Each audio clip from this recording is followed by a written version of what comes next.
Can You Keep a Secret? By Sophie, Kinsella. Chapter 1. Of course I have secrets. Of course I do. Everyone has a few secrets. It's completely normal. I'm sure I don't have any more than anybody else. I'm not talking about big earth-shattering secrets. Not the president is planning to bomb Japan and only Will Smith can save the world type secrets. Just normal, everyday little secrets. Like, for example, here are a few random secrets of mine off the top of my head. My Kate Spade bag is fake. I love sweet sherry, the least cool drink in the universe. I have no idea what NATO stands for, or even what it is. I've always thought Connor looks a bit like Ken, as in Barbie and Ken. I've already drunk the wine that Dad told me to lay down for 20 years. Sammy the goldfish at home isn't the same goldfish that Mum and Dad gave me to look after when they went to Egypt.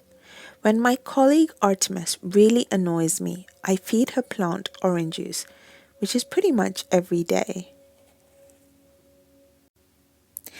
I've always had this deep down conviction that I'm not like everybody else, and there is an amazingly exciting new life waiting for me just around the corner. I have no idea what this guy in the grey suit is talking about. Plus, I've already forgotten his name, and I've only met him 10 minutes ago.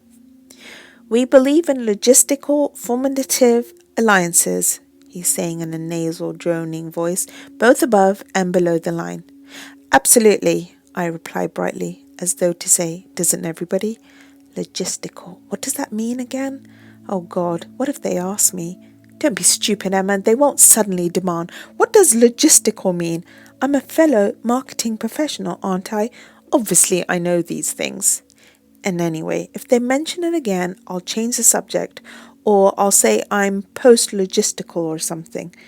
The important thing is to keep confident and businesslike. I can do this. This is my big chance and I'm not going to screw it up. Chapter 2. Okay, the truth is, I don't like this.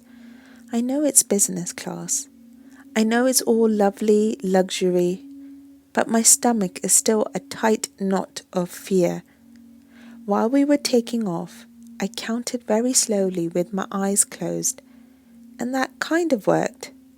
But I ran out of steam at about 350. So now I'm just sitting, sipping champagne, reading an article on 30 things to do before you're 30 in Cosmo. I'm trying very hard to look like a relaxed business class top marketing executive. But oh God, every tiny sound makes me start. Every judder makes me catch my breath. With an outward veneer of calm, I reach for the laminated safety instructions and run my eyes over them. Safety exits, brace position. If life jackets are required, please assist the elderly and children first. Oh God, why am I even looking at this? How will it help me to gaze at pictures of little stick people jumping into the ocean while their plane explodes behind them? I stuff the safety instructions quickly back in their pocket and take a gulp of champagne. Excuse me, madam, an air hostess with red curls has appeared by my side. Are you travelling on business? Yes, I say, smoothing down my hair with a prickle of pride. Yes, I am. She hands me a leaflet entitled Executive Facilities, on which there's a photo of business people talking in front of a clipboard with a wavy graph on it. This is some information about our new business class at Gatwick. We provide full conference call facilities and meeting rooms. Should you require them, would you be interested? Okay, I am a top businesswoman. I am a top high-flying business executive. Quite possibly, I say, looking at the leaflet. Yes, I may well use one of these rooms to brief my team. I have a large team and obviously they need a lot of briefing on business matters. I clear my throat. Mostly logistical. Would you like me to book you a room now? Says the hostess helpfully. No thanks. I say after a pause. My team is currently at home, and I gave them all the day off. Right, the hostess looks a little puzzled. But another time maybe, I say quickly. And while you're here, I was just wondering, is that sound normal? What sound? The air hostess cocks her head. That sound, that kind of whining coming from the wing. I can't hear anything. She looks at me sympathetically. Are you a nervous flyer? No, I say at once and give a little laugh. No, I'm not nervous. I just was wondering, just out of interest. I'll see if I can find out for you, she says kindly. Here you are, sir. Some information about our executive facilities at Gatwick.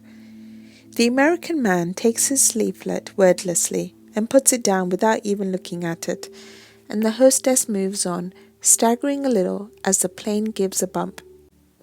We're going to die, we're going to die. I'm sorry. The American man in the next seat looks at me, his face tense and white. Did I just say that out loud? We're going to die. I stare into his face. This could be the last person I ever see alive. I take in the lines etched around his dark eyes, his strong jaw shaded with stubble. The plane suddenly drops down again, and I give an involuntary shriek. I don't think we're going to die, he says, but he's gripping his seat arms too. They said it was just turbulence.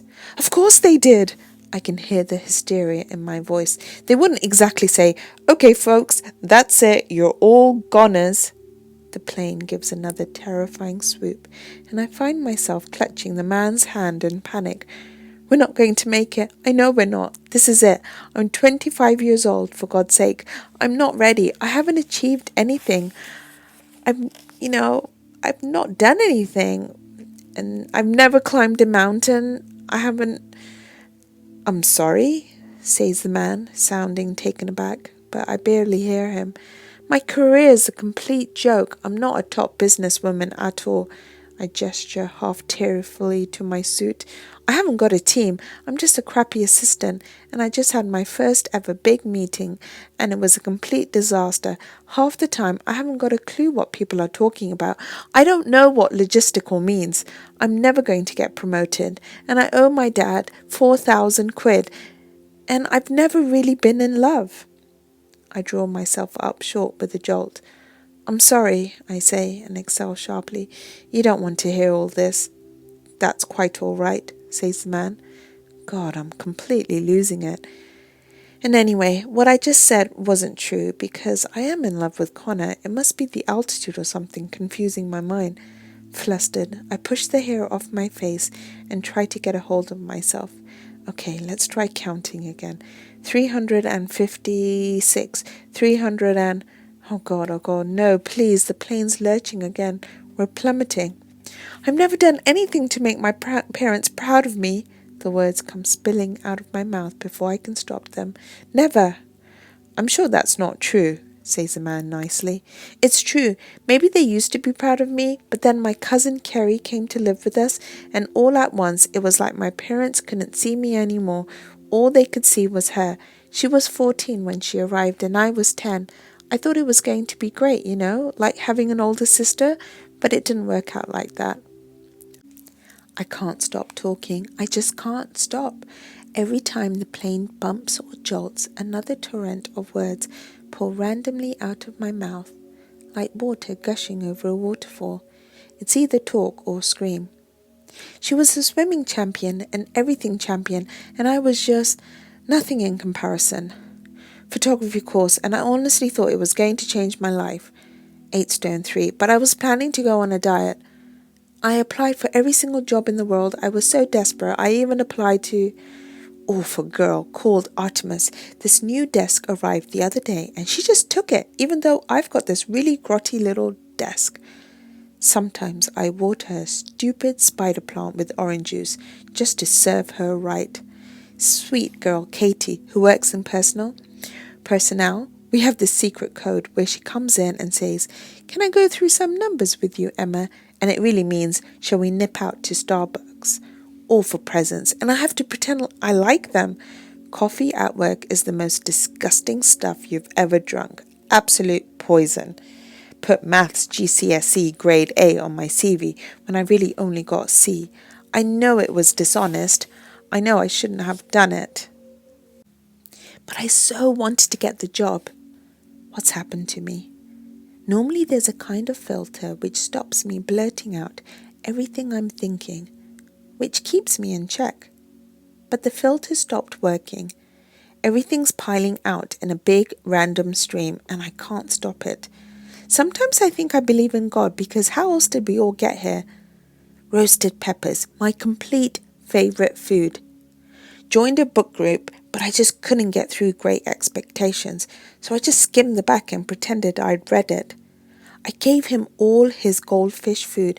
I honestly don't know what happened. Just have to hear that Carpenter's song close to you and I start crying.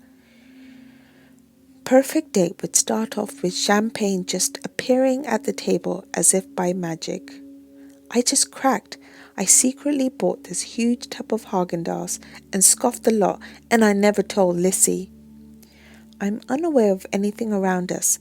The world has narrowed to me and this stranger, and my mouth spewing out all of my innermost thoughts and secrets. I barely know what I'm saying anymore. All I know is, it feels good. Is this what therapy is like? Works in market research. I remember thinking the very first time I saw him, wow, he's good looking. He's very tall and blonde because he's half Swedish and he has these amazing blue eyes. So he asked me out. Always have a glass of sweet sherry before a date just to calm my nerves. He's wonderful. Connor's completely wonderful. I'm just so lucky. Everyone's always telling me how great he is. He's sweet and he's good and he's successful and everyone calls us the perfect couple. I'd never tell anyone this in a million years, but sometimes I think he's almost too good looking, a bit like one of those dolls, like Ken, like a blonde Ken. And I'm now on the subject of Connor. I'm saying things I've never said to anyone, things I've never even realized were in my head. Gave him this lovely leather watch for Christmas, but he wears this orange digital thing because it can tell him the temperature in Poland or something stupid. Took me to all these jazz concerts and I pretended to enjoy them just to be polite, so now he thinks I love jazz. Every single Woody Allen film off by heart and says each line before it comes, and it drives me crackers. Just looks at me as though I'm speaking some foreign language.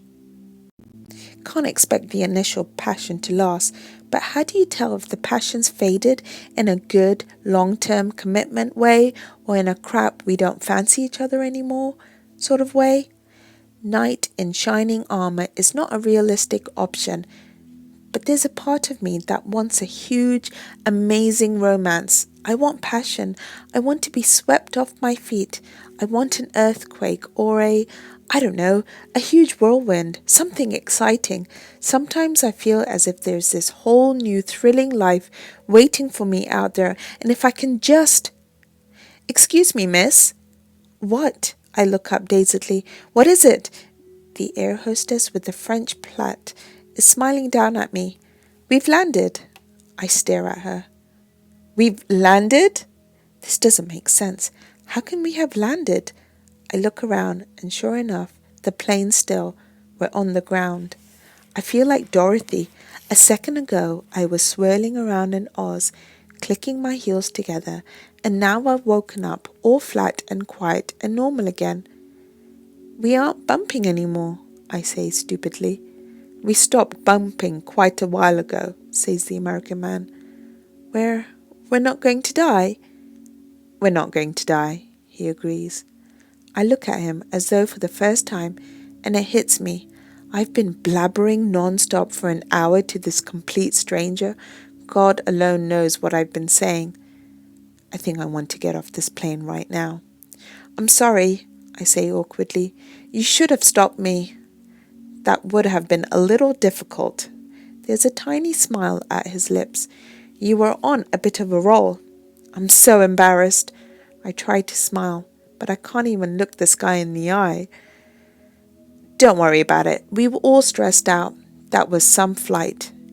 He picks up his knapsack and gets up from his seat, then looks back at me. Will you be okay getting back home? Yes, I'll be fine, thanks. Enjoy your visit, I call after him, but I don't think he hears.